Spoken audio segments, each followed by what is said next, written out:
Aya bas abduction igiye kujamo nyuma ya Chris yakubwira ngo sambolera. Sikia 5 this Giti Sankara no premium for real, the one and only Ujito.net no biri kubera we Karimbo kesike sambolera atajirutikwa right hata mkwasi anacheza premium for real. Hey, let's go. Skia atina busomera anacheza na nyumba gasishuru anacheza nguka wera. Skia is boy they will match on the bar Antisukamwe only water. Skia Dutanjira abduction atajirutikwa anachari Chris ngibi sanske later inachari Giti business group wishira mitandatu ukwezi na ibiri ku cyumweru ukarya show. Hey, nababwiye turacharya show. Skia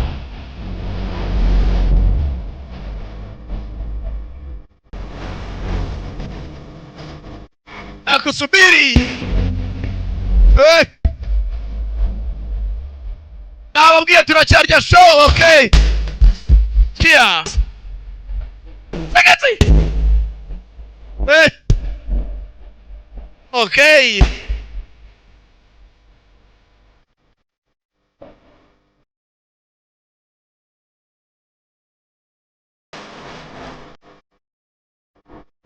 Yes, sir.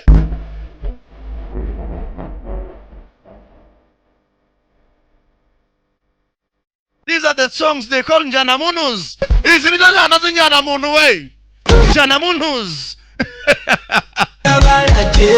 Aha. Take me to Venezuela. Hey.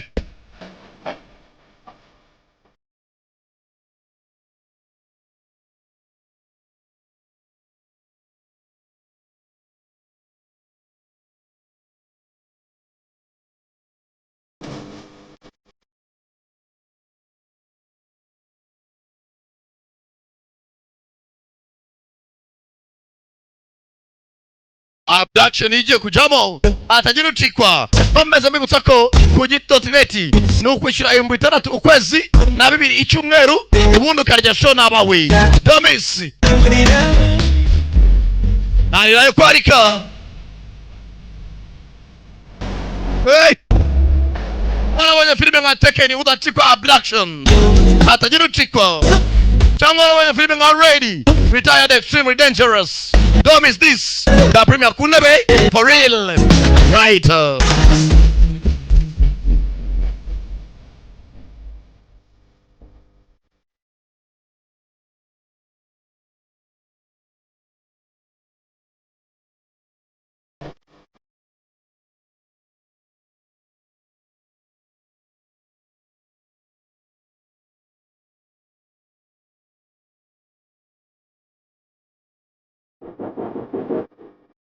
That's it.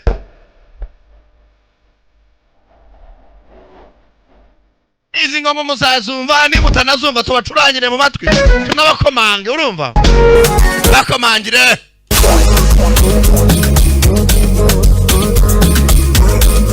Hey, by subduction skill basi kwitarangira.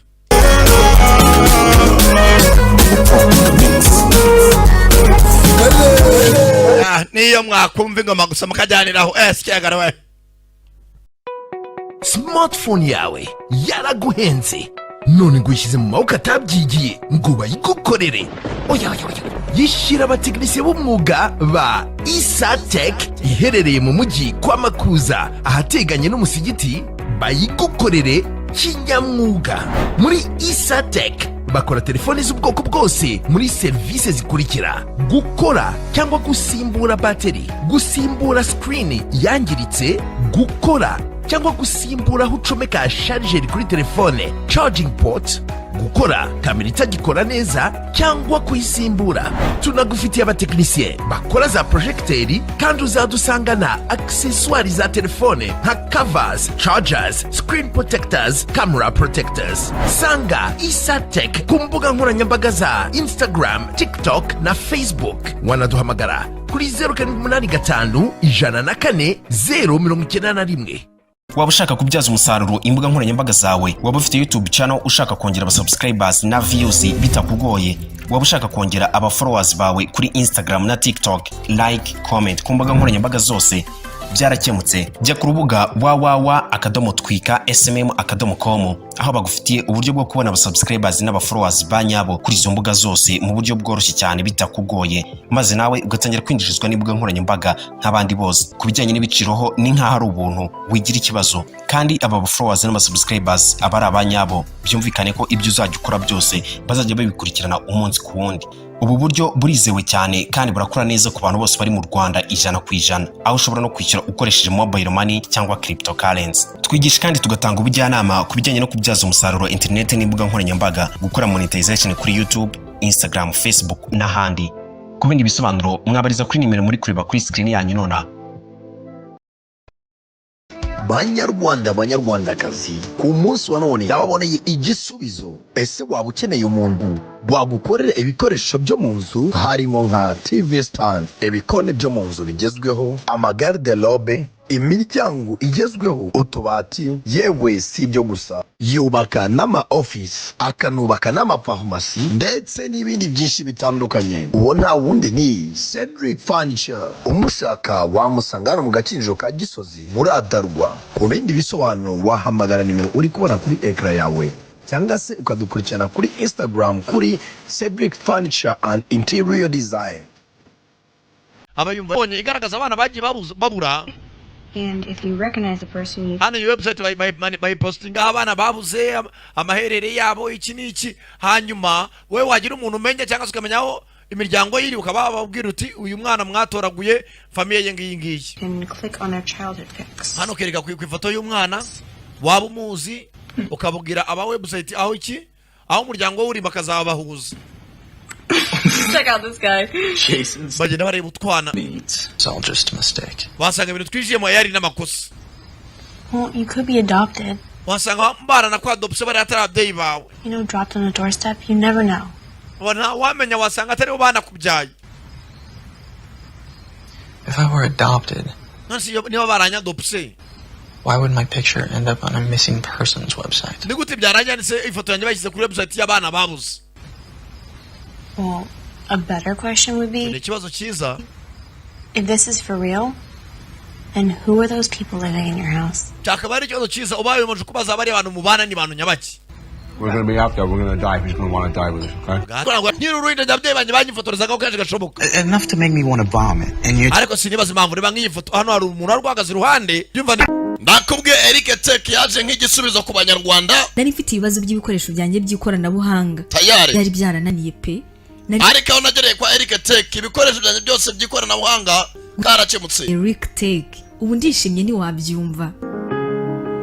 Kwa Eric Tech bazananjye Sankara ajya gukoresha. Tubafite ibikoresho Ni naho tugurira ibikoresho byose za laptop, desktop, laptop amakamera zino za CCTV cameras. yabiri by'amanyarwanda ndetse n'itagendanwa cyangwa desktop guhera ku bihumbi 80. Ntabwo ari ibyo gusa. Tubafite CCTV cameras zicunga umutekano wawe cyangwa se mu kazi kawe. Ibikoresho byose by'ikoranabuhanga byananiranye tubikora mu kanya nk'ako guhumbya bikaba bishya. Mu masegonda make cyane kwa Eric Tech. Akira abanyeshuri bashya mu bijyanye na IT, electronics ndetse Kandi igitangaje kwa Eric Tech bigisha computer ariko ku mafaranga make cyane. n'ibindi. Ku giciro nk'icy'umuneke. hagati y'isoko na station Cyangwa se mu mujyi kwa Rubangura. ni mutugane tubafashe kuko dufite ibikoresho byongera ubumenyi bwanyu. Amarembo yacu ahora akinguye. Ku bindi bisobanuro hamagara nimero ziri kuri ekara yawe. Nimero nizo ngizo 0782510099 Eric Tech niwe muvugana noneho urumva ibaza nawe Sankara aho mbavuze ni banyarwanda mujyana abana banyu kwa Eric Teke bakora iki bahinduke ba Bill Gates biga computer quand même encore présent. banyarwandakazi ku munsi wa none ndababoneye igisubizo. Ese waba ukeneye umuntu wagukorera ibikoresho byo mu nzu harimo nka TV stand, ibikoni byo mu nzu bigezweho, amagarderobe, imiryango igezweho, utubati, yewe si ibyo gusa, yubaka n'ama office, akanubaka n'amafarumasi ndetse n'ibindi byinshi bitandukanye. Uwo nta wundi ni Cedric Furniture. Umushaka wamusangana mu gacinjiro ka Gisozi muri Adarwa. Ku bindi bisobanuro wahamagara nimero uri kubona kuri ekra yawe cyangwa se ukadukurikirana kuri Instagram kuri Cedric Furniture and Interior Design. Kujana batanu batanga amakuru ya Amerika yarifika Martin Price Serbian Secret Service, nawe rwose ni umuserimbere gahunda kuri Amerika Secret Service abanyasambia, now freelance intel broker and operative. He aho tuvugira ngayo umucuruzi w'intwaro ukomeye cyane akora missions zitandukanye. wants it back Uwo mugabo rero ushaka iyo liste y'abantu 10 na 25 bad. b'abanyamerika bagenda batanga amakuru atandukanye. Iyo liste ni ashaka. Yesterday there was an attack on the residence where Martin's Rero ejo hashize son Nathan lived. Two ati ejo bundi ate urugo rwari rurimo umwana wa Martin ariwe Natani. of our undercover agents were killed. Uyu mwana yari afite abantu babiri b'abandaka bajyaze bamaneko twari twaramuhaye ngo mbere ababyeyi be ameze nka data. Yes, but Kozlo works for the bad guys. Usida ko Kozlo we akorera abantu babi akora misho zibanga. Martin was one of us. Usida ko Martin ni nako yahoza rumwe muri twe. The woman you know is Dr. Bennett. Uriya muganga waruzi nk'umuganga Dr. Bennett Trained him. niwe watoje uyu mugabo Martin. Lorna too. To put me in. None se igitekerezo kazi cyangwa When your mother died. ati wa mwana agiye mama yapfaga. To be honest, we weren't Nakubeshye sure whether Martin was going to crack or not. ntago twari tuzi Martin azajya cyangwa se bizarangira bite. He was in no condition to raise a child. Iso nyuma y'aho mama yapfiriye ntabwo ari muri condition yo kuba yarera umwana. He realized that. Nawe yarabizi. I told him I would make sure you were safe. Ariko nabwiye Martin ko yari umunsangira ngendo wayo namwe uzambika ngashaka umwana we tuzamurera. So Martin could carry on doing what Martin does. Ati Martin twarambwiye agende nk'umumaneko wese akomeza akora akazi yarashinzwe. What exactly is that? Ese byari biki? It's a messy world, Nathan. Wa mwana we akazi so akora n'isi y'umwanda Natali ntabwo najya kusobanura ngo so akora ibintu. Isi y'abamaneko abantu bayica kwa kuba bayisoba cyakira imbuzi. Ntabwo ari imipaka cyangwa amateritwari turi gukaba. The currency of this war is information. Iyi ntambara turimo muri aka mwanya ni iy'amakuru. War of information. Zeros and ones, Nathan. Data, and that's what Kozlo's after. Ati na amazeru na za rimwe n'imibare y'ibanga tugenda duhisha tubika. Kozlo rero ayo mabanga niyo akeneye.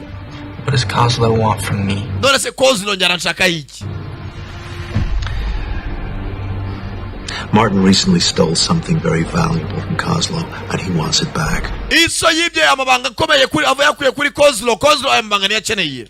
If Kozlo gets you, Rero Kozlo aramutse agufashe. it puts your father in a very compromised position. Ibyo byatuma so ajya muri condition mbi ko so ni wowe muntu wenyine bakoresha kugira babone hari amabanga so abitse. Niyo mpamvu ibyo bigukeneye kugira bibone so abibaye mabanga. Did my father suddenly start caring about me now? Ese ni cyatuma data atangira kunekerezaho muri aka mwanya. Ubaza umuntu niyandeze nazi ndi umwana none umuntu ngatangiye kumenya. Nathan, you don't know the first thing about your father. Ati Natani hari ikintu utazi kuri so.